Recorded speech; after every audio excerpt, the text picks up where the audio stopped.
केंद्र की सरकार द्वारा हो या राज्यों की सरकारों के द्वारा, तो इनके साथ काफ़ी बर्ताव बहुत गलत किया जा रहा है और जिसकी वजह से भूख से ना इनको रोजी तो छोड़ो, ऐसे में उनको ठहरने की व्यवस्था या खाने की व्यवस्था सरकारों को करनी चाहिए थी, वो भी बराबर नहीं की गई।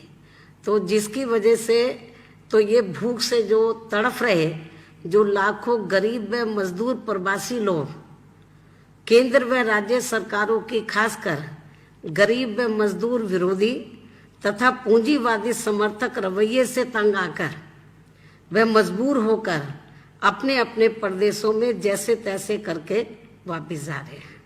और इस दौरान इन लोगों के साथ अभी तक कई हादसे हो चुके हैं, लेकिन महाराष्ट्र स्टेट के औरंगाबाद के पास मालगाड़ी द्वारा रौंदे जाने से घरों को लौटने वाले लाचार व मजबूर लगभग 19 प्रवासी मजदूरों की हुई मौत व अनेकों के घायल होने की खबर वह संबंधित दृश्य जो खबर आई है और जो वहाँ का जो दृश्य जो देखने के लिए मिला है, वह संबंधित दृश्य बहुत ही विचलित करने वाला है। लोगों के उस दृश्य को देखकर लोगों के रोंगटे खड़े हो रहे हैं। और जब से मैंने ये घटना ये सुनी और मौके पर जिस तरीके से मीडिया ने जो उसको दिखाया, वास्तविकता जो है, तो उसको देखने के बाद तो मैं बहुत ज़्यादा दुखी हूँ। हमारी पार्टी बहुत ज़्यादा दुखी है और ये सब केवल केंद्र व राज्य सरकारों की लापरवाही व असंवेदनशीलता का ही परिणाम नहीं है तो और क्या है। कुदरत ऐसे में उनके परिवारों को इस दुख को सहन करने की शक्ति दे और सरकारों को भी इनके मामले में थोड़ी सद्बुद्धि भी जरूर दे। और इस घटना के मामले में मेरा यही कहना है कि केंद्र और राज्य सरकारों को इस प्रकार की दर्दनाक घटनाओं को पूरी गंभीरता से लेना चाहिए। ये जो घटना घटी है, और भी घटनाएं घटी, ये बहुत दर्दनाक घटना घटी है, तो केंद्र और राज्य सरकारों को इस प्रकार की दर्दनाक घटनाओं को पूरी गंभीरता से लेना चाहिए ताकि ऐसी घटनाओं की फिर से पुनरावृत्ति ना हो सके। साथ ही उनके पीड़ित परिवारों की पूरी आर्थिक मदद भी जरूर करनी चाहिए, क्योंकि उनकी आर्थिक मदद के साथ साथ उनके परिवार को नौकरी भी, किसी मेंबर को नौकरी भी इनको जरूर देनी चाहिए जो ये घटना घटी है। इसके अलावा लॉकडाउन के कारण बदहाल हुए प्रवासी मजदूरों को रेल व बस की मुफ्त व्यवस्था करके उन्हें उनके घरों तक सुरक्षित पहुंचाना चाहिए। सरकारें आखिर किस दिन गरीब व लाचार जनता के काम आएंगी।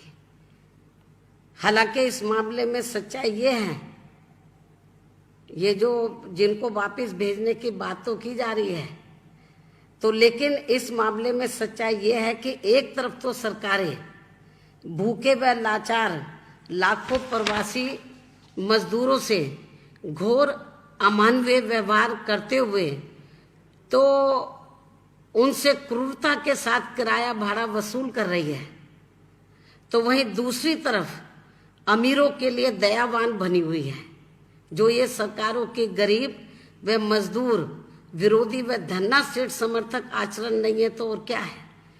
और इस संबंध में जिसकी हमारी पार्टी घोर निंदा भी करती है। और ये बात मैं इसलिए कह रही हूँ कि जो अमीर लोग हैं, तो जिनके बच्चे बड़े बड़े कोचिंग सेंटर में जाकर वो कोचिंग कर रहे थे, अमीर लोग हैं, बड़े बड़े अधिकारी लोग हैं, या जो लोग अपने काम काज से विदेश भी गए हैं, तो उनके लिए तो सरकार मेहरबान है।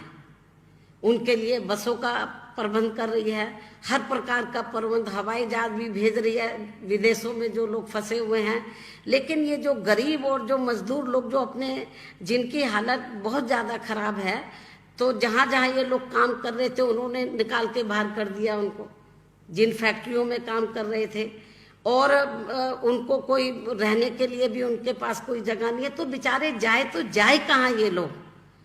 जब ये लोग फिर ये पैदल चल रहे हैं, कोई साइकिलों से जा रहे हैं, जो भी छोटे मोटे उनके पास साधन है, और बहुत बुरी हालत है। उनके साथ छोटे बच्चे हैं, औरतें हैं, पैरों में छाले पड़े हैं। क्या सरकार को नजर नहीं आ रहा, केंद्र और राज्य सरकारों को, कि इनकी कितनी खराब हालत है।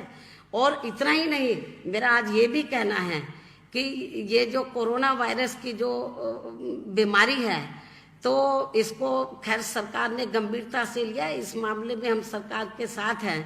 लेकिन इनको लॉकडाउन का जो घोषणा करनी थी, इनको तो ये मालूम था कि ये बीमारी कई देशों में फैल चुकी है, इनको सतर्क हो जाना चाहिए था।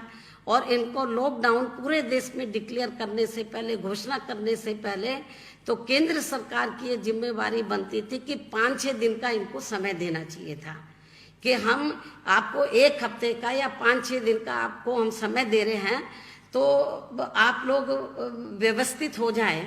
तो मैं समझती हूँ कि इनको कोई समय नहीं दिया लोगों को, और तुरंत घोषणा कर दी, और कुछ ही घंटों के अंदर ये लॉकडाउन इम्प्लीमेंट हो गया। और जो फैक्ट्री में या जो भी जिधर भी छोटे मोटे लोग काम कर रहे थे पूरे देश में, गरीब और जो मजदूर लोग थे, जो अपने अपने प्रदेशों को छोड़कर, तो जो रोटी रोजी के लिए गए थे वो तो फंस गए। फैक्ट्री मालिकों ने जहां भी काम कर रहे थे, उन्होंने बोला हमारे पास पैसा नहीं, हम क्या करें। वो बेचारे जाए तो जाए कहाँ, जब वो भूखे मर रहे हैं। अब जैसे दिल्ली है तो देश की राजधानी है, यहाँ का मुख्यमंत्री आए दिन मीडिया में बैठ के कहता रहता हम इतना खाना खिला रहे, इतना व्यवस्था कर रहे हैं। ये इतना खाना खिलाए होते तो ये बेचारे जाते क्यों। केवल मीडिया में बता रहे हम ये कर रहे हैं, इनके लिए कुछ नहीं हो रहा पूरे देश के अंदर। चाहे तो महाराष्ट्र को ले लीजिए, चाहे पंजाब को ले लीजिए, हरियाणा को ले लीजिए, आप ये देखो जहां जहां भी लोग, चाहे साउथ के प्रदेश हैं, साउथ के जो भी स्टेट हैं, उनमें भी इनकी हालत बहुत ज्यादा खराब है। मेरी तो केंद्र सरकार से यही मांग है, केंद्र सरकार को इस मामले में आगे आना चाहिए। और इनसे जो प्रवासी लोग जो फंसे हुए हैं, तो मेरे ख्याल इनको पूरी आर्थिक मदद भी करनी चाहिए। जब ये जहां जहां ये अपने प्रदेशों में पहुंच जाएं, वहां भी जाके भूखे ना मरें। इनकी पूरी जिन जिन राज्यों में जा रहे हैं, वहाँ के राज्य सरकारों को निर्देशित करें कि वो उनकी आर्थिक मदद करें। और केंद्र सरकार को इनके मामले में, जैसे वो जो धनवान लोगों के प्रति रवैया अपनाती है कि उनके लिए हवाई जहाज का प्रबंध करना, उनको और उनके बच्चों के लिए एयर कंडीशन गाड़ियों का प्रबंध करना, वही चलो इनके लिए एयर कंडीशन तो नहीं, कम से कम इनके घर तो इनको सुरक्षित पहुंचा देना चाहिए।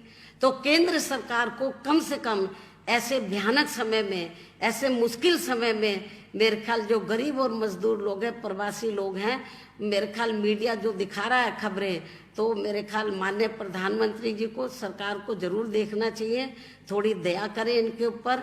मैं समझती हूँ कि ये वक्त की नजाकत है, और मेरे ख्याल इनको केवल कहने से काम नहीं चलेगा, उनको इसको मॉनिटर भी करना चाहिए, इसको रिव्यू भी करना चाहिए, समीक्षा करना चाहिए। जो भी सरकार गाइडलाइंस दे रही है, क्या वो बराबर इम्प्लीमेंट हो रहा है, नहीं हो रहा है। आप ये जो श्रमिकों को लेके अभी बहुत कानून बन रहे हैं, बड़ा दयावान बन रहे हैं, केवल मीडिया में उनकी पब्लिसिटी हो रही है, चाहे यूपी का मामला या अन्य स्टेट का मामला है, कि हम श्रमिकों के लिए ये करेंगे वो करेंगे। ये पेपरबाजी से काम नहीं चलेगा, जमीनी हकीकत में प्रैक्टिकल में उनकी मदद करनी चाहिए। मेरा अब ये केंद्र की सरकार को, राज्य सरकारों को भी ये कहना, ये मांग है। धन्यवाद। अन्याय हो रहा है, जो उनके पूरे अधिकार हैं, तो चाहे यूपी का मामला या अन्य सरकारों का, अन्य राज्यों की सरकारों का मामला, जो उनके अधिकार है वो उनको मिलने चाहिए। तो बीएसपी सुप्रीमो मायावती यहां पर संबोधित कर रही थी, और सीधे तौर पर औरंगाबाद में आज जिस तरह से हादसा हुआ है, प्रवासी मजदूरों के साथ मालगाड़ी चपेट में जिस तरह से वो आ गए, उसको लेकर यहां पर सवाल उठाए गए हैं, और कहा है कि व्यवस्था कर मजदूरों को घर तक पहुंचाया जाए। तो मजदूरों के साथ जो घटनाएं हो रही हैं उसको गंभीरता से लेना चाहिए। वहीं मजदूरों के साथ क्रूरता हो रही है और अमीरों पर दया की जा रही है। तो अमीरों के लिए हवाई जहाज, गरीबों की सुध सरकार नहीं ले पा रही। तो कोरोना से दुनिया त्रस्त है और इसी दौरान संबोधित कर मायावती ने कहा है कि जिस तरह से प्रवासी मजदूरों की स्थिति बनी हुई है वो काफी चिंता का विषय है। देश की जनता काफी दुखी है और गरीब मजदूर सबसे ज्यादा दुखी है इस समय में। प्रवासी मजदूर जिन्हें लगातार परेशानी का सामना करना पड़ रहा है, भूख से वो तड़प रहे हैं। लाखों प्रवासी मजदूर अपने घर की ओर निकल पड़े हैं, वो साइकिल से चाहे हो या फिर पैदल ही हो। प्रवासी मजदूरों के साथ एक तरह से देखा जाए तो गलत तरीके का व्यवहार हो रहा है और औरंगाबाद वाली हादसे को लेकर उन्होंने अपनी यहां पर संवेदनाएं व्यक्त की है और कहा है कि पीड़ित परिवार को मदद की जाए।